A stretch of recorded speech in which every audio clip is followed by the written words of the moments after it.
अध्याय 0341 दो सिरों वाला सर्प दानव। अपने सामने की स्थिति को देखकर कबीर विल्सन को यकीन था कि राक्षसों का एक समूह आगे मौजूद है। उसने कल्पना भी नहीं की थी कि वे इतने अधिक होंगे। आगे क्या है, इसकी स्पष्ट तस्वीर पाने के लिए वह थोड़ा और ऊपर उड़ गया। शुरुआत में वह कुछ पहाड़ थे, लेकिन अब वे ज़मींदोज़ हो चुके थे। अब वहाँ कुछ काले रंग का पिंड रेंग रहा था, जो हकलबेरी जितना मोटा था। उनकी संख्या 1 लाख से भी अधिक लग रही थी। ये दानव लोक के दुष्ट दानव हैं, सिमी ने भारी आवाज में कहा। दुष्ट दानव दानव लोक के निवासियों का नाम था। कबीर विल्सन के लिए उनसे पहली बार सामना होना था। इनमें से अधिकांश दुष्ट दानव आधे दानव और आधे इंसान थे। सामान्य तौर पर उनका शरीर दानव जानवर का होता था, जिसका कुछ हिस्सा इंसान का होता था। कुल मिलाकर उनका शरीर बेहद शक्तिशाली और मजबूत होता था। सामने दुष्ट दानवों के समूह के बीचों बीच एक सर्प के शरीर और एक आदमी के सिर वाला एक हट्टा कट्टा आदमी खड़ा था। कबीर विल्सन को सबसे ज्यादा आश्चर्य इस बात पर हुआ कि इस हट्टे कट्टे आदमी के 2 सिर थे। अधिकांश दुष्ट दानव अजीब या भयानक आकृति के होते थे, हालांकि ये 2 सिरों वाला सर्प दानव बल्कि भयावह था। वह एक 2 सिरों वाला सर्प दानव है। ये दानव लोक के विभिन्न दानवों के बीच अधिक शक्तिशाली दुष्ट दानवों में से एक है और दुर्लभ लोगों में से भी एक है। ये बंदा निर्वाण क्षेत्र में होना चाहिए, रिनी ने समझाया। पक्षी के रूप में कबीर विल्सन आकाश में और भी ऊपर उड़ गया। उसने सोचा कि उसका पता नहीं चलेगा। हालांकि अचानक 2 सिरों वाले सर्प दानव ने सीधे उसकी ओर देखा, जिससे उसका दिल मानो सीने से बाहर आ गया। जाओ, उस उड़ते हुए पक्षी को पकड़ लो, 2 सिरों वाले सर्प दानव ने चिल्लाया। उसके दोनों मुंह एक साथ एक अतिव्यापी आवाज में बोले। आश्चर्यजनक रूप से आवाज न केवल कान फाड़ने वाली थी, बल्कि इसमें एक तरह का ध्वनि हमला भी था। अचानक कबीर विल्सन ने समूह में से 1000 से अधिक दुष्ट दानवों को सीधा अपनी ओर उड़ते हुए देखा। उन सभी की पीठ पर पंख थे। वे ऐसे दिखते थे जैसे किसी चील और इंसान का शरीर किसी तरह से आपस में जुड़ गया हो। वे न केवल बहुत क्रूर थे, बल्कि वे आश्चर्यजनक रूप से तेज भी थे। एक एक करके उनकी संख्या एक आश्चर्यजनक गति से बढ़ती गई। पलक झपकते ही उनकी संख्या 10,000 से अधिक हो गई। कबीर विल्सन डर के मारे भौंचक्का रह गया। हालांकि उसकी गति भी मजाक करने लायक नहीं थी। वह तेजी से आकाश से नीचे आया और जंगल के अंदर उतर गया। वह घने जंगल का इस्तेमाल करके भागने की योजना बना रहा था। हालांकि जो बाज मानव उसका पीछा कर रहे थे वे भी बहुत हिंसक थे। वे सीधे जंगल में जा घुसे। पलक झपकते ही जंगल का एक बड़ा टुकड़ा नंगा हो गया। कबीर विल्सन एक पेड़ के अंदर एक छोटे से छेद में उड़ गया और वहां छिप गया। वातावरण अब धूल और रेत से भर गया था। हालांकि ये बाज मानव संख्या में बड़े थे, लेकिन उनमें से एक ने भी उसकी गंध नहीं पकड़ी। वह 2 सिरों वाला सर्प काफी सक्षम था। वह अपने आसपास के तापमान की हर डिग्री को स्पष्ट रूप से महसूस कर सकता है। भले ही तुम बादलों के अंदर छिपे होते, उसके दोनों सिर बादलों के माध्यम से भी तुम्हारे तापमान को स्पष्ट रूप से महसूस कर सकते थे। इसीलिए तुम्हारा पता चला, रिनी ने तुरंत समझाया। मैं अब तुम्हारे तापमान को तुम्हारे आसपास के वातावरण के समान बदलकर तुम्हें छिपने में मदद कर रही हूँ। रिनी ने कबीर विल्सन से बात करना खत्म ही किया था कि तभी उस 2 सिरों वाले सर्प दानव ने गाली देना शुरू कर दिया। निकम्मों का झुंड, एक पक्षी को भी नहीं पकड़ सकते। उस पक्षी के साथ निश्चित रूप से कुछ गड़बड़ थी। वह तेजी से उड़ा और काफी चालाकी से भी। नहीं जानता कि किसने उसे हमारी जांच करने के लिए भेजा था। 2 सिरों वाला सर्प दानव एक बड़ा चक्कर लगाने और आसपास सब कुछ जांचने के बाद ही गया। कबीर विल्सन जो छोटे से पेड़ के छेद के अंदर छिपा हुआ था, उसने राहत की एक लंबी सांस ली। 2 सिरों वाला सर्प दानव अत्यंत तेज था। बस कुछ ही पल में वह यहां आ गया था। ये तो कहना ही क्या कि वह आखिरकार निर्वाण क्षेत्र में था। उसके और कबीर विल्सन के बीच का अंतर बहुत बड़ा था। अगर कबीर विल्सन को देख लिया जाता तो वह बड़ी मुश्किल में पड़ जाता। ऐसा लगता है कि ये 2 सिरों वाला सर्प दानव ही था जिसे पुनर्जीवित किया गया था। इस बंदे की जीवन शक्ति काफी आश्चर्यजनक है। इस तरह के दुष्ट दानव मरने का नाटक करने में काफी कुशल होते हैं। दरार के खुलने के बाद आश्चर्यजनक रूप से यहाँ केवल दानव लोक के प्राणी ही हैं। ऐसा लगता है कि राक्षस लोक अभी भी हमारी दुनिया के साथ अतिव्यापी नहीं हुआ है, सिमी ने कहा। कबीर विल्सन को ऐसा कहा जा सकता है कि उसने बहुत सी किताबें पढ़ी थीं, फिर भी वह राक्षस और दानव लोक के मामलों से अनजान था। जबकि सिमी और भूमिका काफी ज्ञानवान थी, उससे भी ज्यादा रिनी थी। वह सिमी और भूमिका दोनों से कहीं ज्यादा जानती थी। आखिरकार उसके पास भारी मात्रा में वंशानुगत यादें थीं। क्या राक्षस और दानव लोक मानव दुनिया से निपटने के लिए हाथ मिलाएंगे? कबीर विल्सन ने पूछा। जरूरी नहीं, अतीत में कभी कभी वे सहयोगी थे और अन्य समय में वे दुश्मन थे। हालांकि दोनों की मानसिकता एक ही है, और वह ये है कि मानव लोक को नष्ट कर दिया जाना चाहिए। वैसे भी ये लोग स्वभाव से बहुत अभिमानी होते हैं। बस कुछ असहमतियों के कारण वे तुमसे मरने तक लड़ेंगे। अतीत में उन्होंने एक बार दुश्मनों को पीछे हटाने के लिए गठबंधन किया था, लेकिन कुछ परेशानियों के उभरने के कारण वे घोर शत्रु बन गए थे। अतीत में मानव लोक अक्सर उनके बीच दरार पैदा करता था, जिससे दानव और राक्षस एक दूसरे से लड़ते थे। भूमिका ने जवाब दिया। कबीर विल्सन पेड़ के छेद से बाहर निकला और नक्शे के अनुसार उड़ गया। उसने 1 लाख शैतान पहाड़ों के बारे में पहले ही काफ़ी जांच कर ली थी। अब उसे दमनकारी शैतान दिव्य अभ्यास प्राप्त करने की आवश्यकता थी। अब उसे एहसास हुआ कि ये शैतान संप्रदाय के शिष्य इतनी जल्दी में क्यों निकले थे। चूंकि यहाँ सैकड़ों हजारों दुष्ट दानव इकट्ठे थे और उनमें से हर एक काफ़ी भयानक था। ये तो कहना ही क्या, उनके पास एक दानव जानवर का अद्वितीय संविधान और ताकत थी। इस प्रकार एक लड़ाई में उनके पास मनुष्यों की तुलना में अधिक फायदे थे। दमनकारी शैतान दिव्य अभ्यास आश्चर्यजनक रूप से एक गुफा के अंदर छिपा हुआ था। बस इतना था कि गुफा बहुत कसकर सील थी। कबीर विल्सन समझ नहीं पा रहा था कि जिस व्यक्ति ने इस जगह का निर्माण किया, उसने दमनकारी शैतान दिव्य अभ्यास को अपने साथ क्यों नहीं लिया। अगर ऐसा होता तो उसे इतनी खतरनाक जगह से गुजरने की जरूरत नहीं पड़ती। कबीर विल्सन पहाड़ के बाहर पहुंचने के बाद वह सीधे अंदर नहीं दौड़ा। इसके विपरीत वह एक छछूंदर में बदल गया और जमीन में एक सुरंग खोदी। अंदर कोई प्रतिबंधात्मक जादू नहीं है, लेकिन एक बहुत समृद्ध शैतानी की हुई है। क्या इस जगह पर कोई दानव या शैतान का शव है? रिनी ने कहा। इससे कबीर विल्सन डर गया। इस बिंदु पर वह पहले ही गुफा के अंदर एक मार्ग खोद चुका था। यहाँ घोर अंधेरा था। उसने अपना हाथ बढ़ाया और अंधेरे मार्ग को रोशन करने के लिए लपटें छोड़ीं।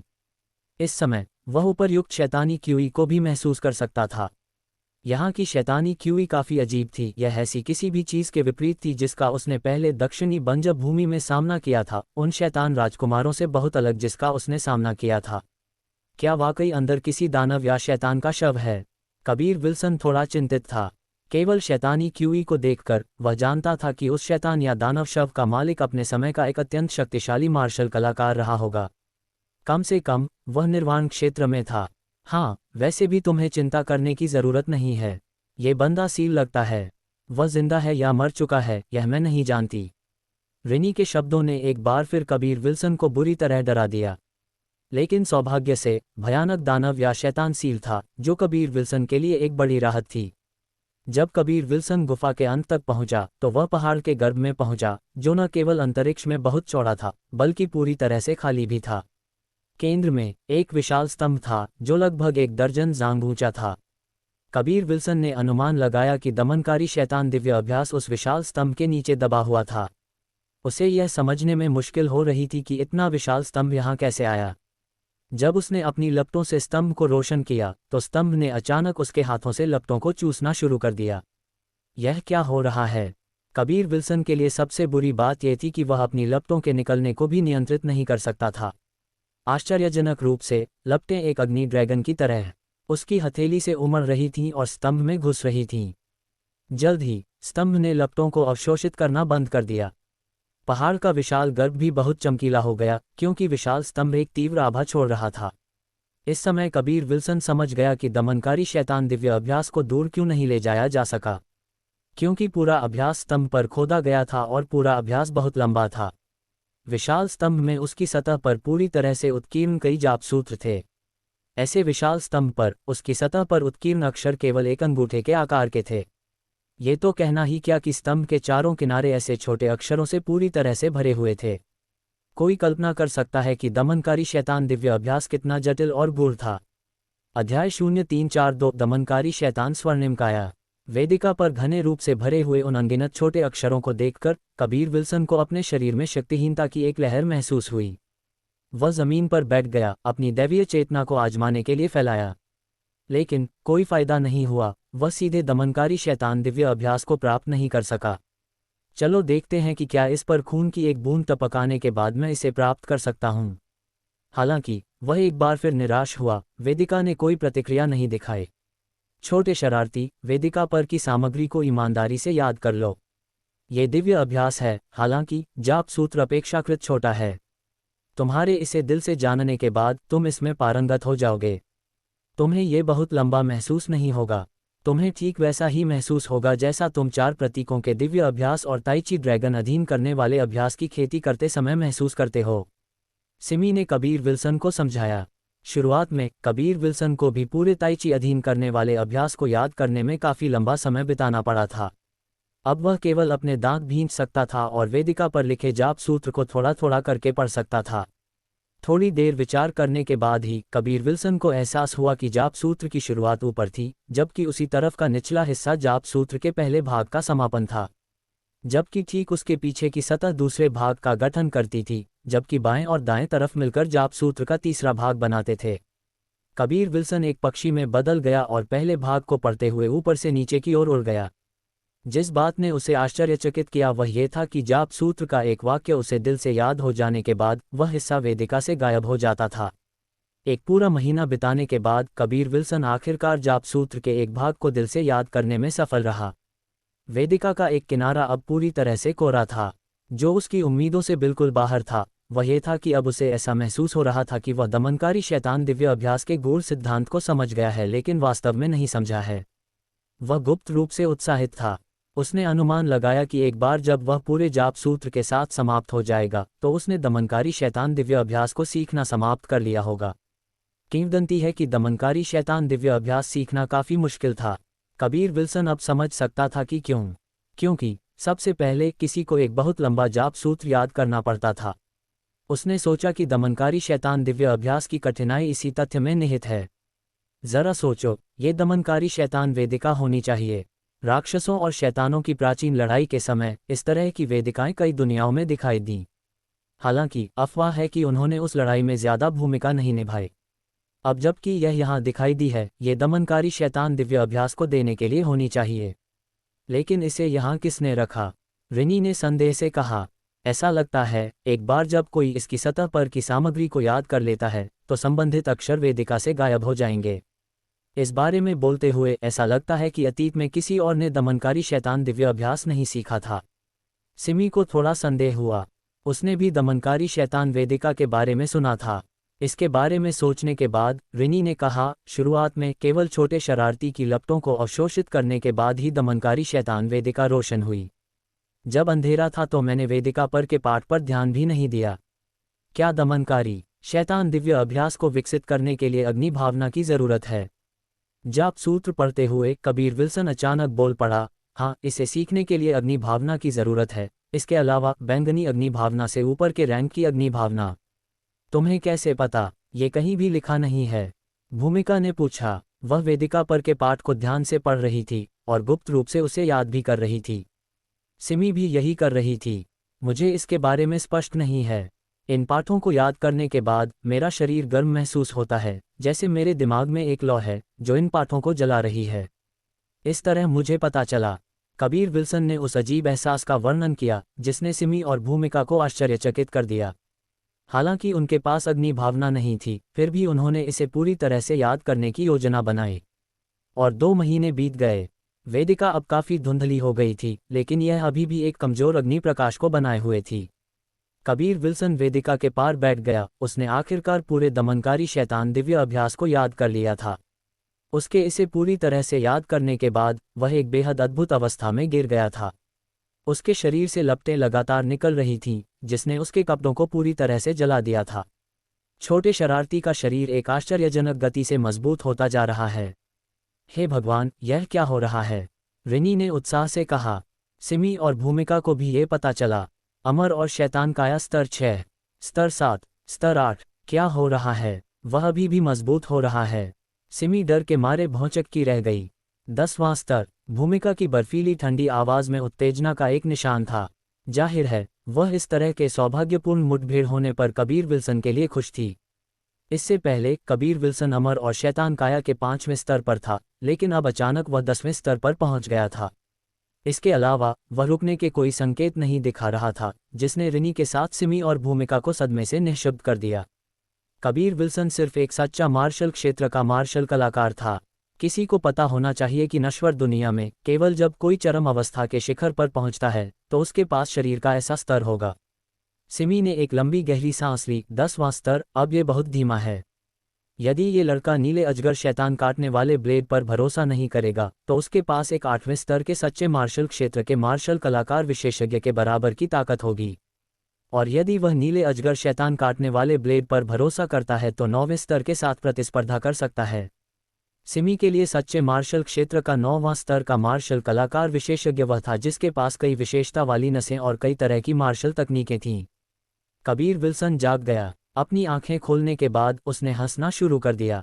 उसकी हंसी धीरन की पागल हंसी से अलग नहीं थी। जल्दी से अपने कपड़े पहनो, रिनी ने गुस्से में धुंधलाते हुए कहा। छोटे शरारती, क्या हुआ? सिमी ने जल्दी से पूछा। कबीर विल्सन अपने कपड़े पहनते हुए मुस्कान के साथ बोला, मैंने दमनकारी शैतान दिव्य अभ्यास सीख लिया है। कौन जानता था कि दमनकारी शैतान दिव्य अभ्यास ऐसा होना चाहिए था। मैंने अब दमनकारी शैतान स्वर्णिम काया की खेती की है। दमनकारी शैतान स्वर्णिम काया किसी भी तरह के जहर के लिए अभेद्य है, राक्षसों या शैतानों से विभिन्न अद्वितीय हमलों से निर्भीक है। इसके अलावा मैं दमनकारी शैतान युआन क्यूई भी जारी कर सकता हूं जो राक्षसों या शैतानों के लिए अत्यंत घातक है। दानव और शैतान लोक के मार्शल कलाकार जहर में निपुण थे। खासकर दानव लोक के वे दुष्ट दानव, उनमें से कुछ में जन्मजात जहर था, जबकि शैतान लोक से वे मार्शल कलाकार थे जो खेती में उनकी सहायता के लिए जहरीली चीज़ों का उपयोग करते थे। किसी भी तरह के जहर से अभेद्य होना वास्तव में इन राक्षसों या शैतानों के खिलाफ एक बाधा के रूप में कार्य करेगा। काफ़ी जबरदस्त। दमनकारी शैतान युआन क्यूई मिलने के बाद तुम्हारी ताकत में कितना इजाफा हुआ है? रिनी ने पूछा। एक शक्तिशाली भौतिक शरीर के अलावा सच्चे क्यूई के पहलुओं में ज़्यादा बदलाव नहीं हुआ है। दमनकारी शैतान युआन क्यूई केवल राक्षसों और शैतानों का सामना करने में उपयोगी है, और मैं उससे संतुष्ट हूँ। कबीर विल्सन हंसा और बोला। वह वेदिका के सामने आया। तुम क्या करना चाहते हो? भूमिका ने पूछा, लेकिन कबीर विल्सन ने उसे जवाब नहीं दिया था। सभी के आश्चर्य के लिए कबीर विल्सन ने वेदिका पर एक शक्तिशाली मुक्का मारा। हालांकि उसने कोई सच्चा क्यूई जुटाया नहीं था, उसने बस अपनी शारीरिक शक्ति का इस्तेमाल किया। फिर भी वह उस विशाल वेदिका को हिलाने में सक्षम था। इसके अलावा कई दरारें भी दिखाई दी थीं। जब मैं दमनकारी शैतान दिव्य अभ्यास के जाप सूत्र के साथ विलय कर गया तो मुझे कुछ अन्य चीज़ें मिलीं। उसमें कहा गया था कि दमनकारी शैतान दिव्य अभ्यास सीखने के बाद अगर मैं वेदिका को तोड़ सकता हूं तो कुछ अच्छा दिखाई देगा। कबीर विल्सन ने उत्साह में कहा। विशाल वेदिका में दरारें पड़ने के बाद वह अचानक टूट गई और चमकदार पाउडर में बदल गई जो उसके बाद पास की दीवारों पर चिपक गया। पहाड़ का गर्भ बेहद खूबसूरत हो गया था। कबीर विल्सन ने इस समय वेदिका के ठीक नीचे एक चौकोर गड्ढा देखा। वह देखने के लिए चला गया, लेकिन वह डर गया क्योंकि उसने गड्ढे में एक लड़की को लेटे हुए देखा। लड़की बहुत खूबसूरत थी और एक बहुत ही पतली पोशाक पहने हुए थी। हालांकि उसकी आंखें बंद थीं, उसकी बर्फीले ठंडे चेहरे से कोई भी आसानी से बता सकता था कि वह एक ठंडी खूबसूरत लड़की थी। इसके अलावा उस जगह पर जहां एक बाएं भौं होनी चाहिए थी वहां एक बैंगनी बिच्छू का टैटू था जिसने उसमें थोड़ा आकर्षण जोड़ा। अचानक ठंडी सुंदरता ने अपनी आंखें खोलीं। उसकी आंखें नीली रोशनी में चमक रही थीं। कबीर विल्सन को देखने के बाद उसका बर्फीला ठंडा फिर भी आकर्षक चेहरा और भी ठंडा हो गया। उसकी नीली पुतलियां मारने की इच्छा से भरी हुई थीं। उसने गड्ढे से छलांग लगाने से पहले जोर से गर्जना की। कबीर विल्सन कुछ कदम पीछे हट गया। उसने कल्पना नहीं की थी कि वेदिका के टूटने के बाद ऐसी स्थिति होगी। वह अब जानता था कि पहाड़ के गर्भ में इतना तीव्र शैतानी क्यूई कहाँ से उत्पन्न हुआ था।